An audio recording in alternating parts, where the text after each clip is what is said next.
ఒక ఎస్సీ సామాజిక వర్గానికి సంబంధించినటువంటి వ్యక్తి క్రైస్తవ మతం తీసుకున్నారు. తప్పు లేదు. పాస్టర్‌గా గూడా ఉన్నారు. తప్పు లేదు. అయితే ఆయన తాజాగా ఆయనకి రిజర్వేషన్ రద్దయింది. అది ప్రభుత్వం తేల్చి చెప్పింది. ఎందుకంటే నువ్వు పాస్టర్‌వి గాబట్టి, మతం మార్చుకున్నావు గాబట్టి అన్నటువంటిది.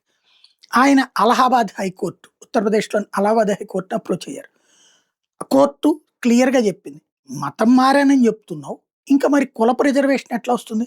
షెడ్యూల్డ్ కులం ద్వారా నీకు కుల వివక్షకు గురయ్యారు గాబట్టి, షెడ్యూల్డ్ కులాలకి రిజర్వేషన్ ఇచ్చారు. ఆ కులం నుంచి నువ్వు మతం మారాక నీకు ఆ కులం వర్తించనప్పుడు, ఇంకా ఆ కుల రిజర్వేషన్ నువ్వెట్లా తీసుకుంటావు?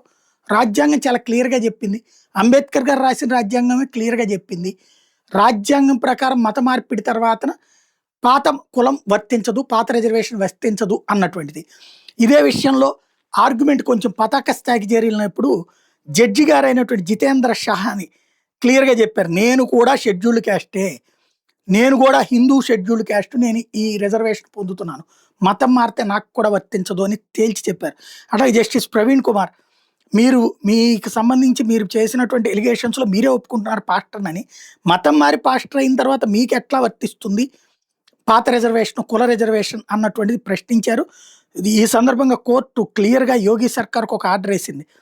రాష్ట్రంలో ఉత్తరప్రదేశ్ రాష్ట్రంలోని అందరూ జిల్లా మ్యాజిస్ట్రేట్లు అంటే కలెక్టర్లనమాట. వాళ్ళందరూ మీ ప్రాంతాల్లో ఉన్నటువంటి ఎస్సీ రిజర్వ్డ్ క్యాండిడేట్స్ మతం మారి ఉంటే వెంటనే ఆ రిజర్వేషన్‌ని క్యాన్సిల్ చేయండి.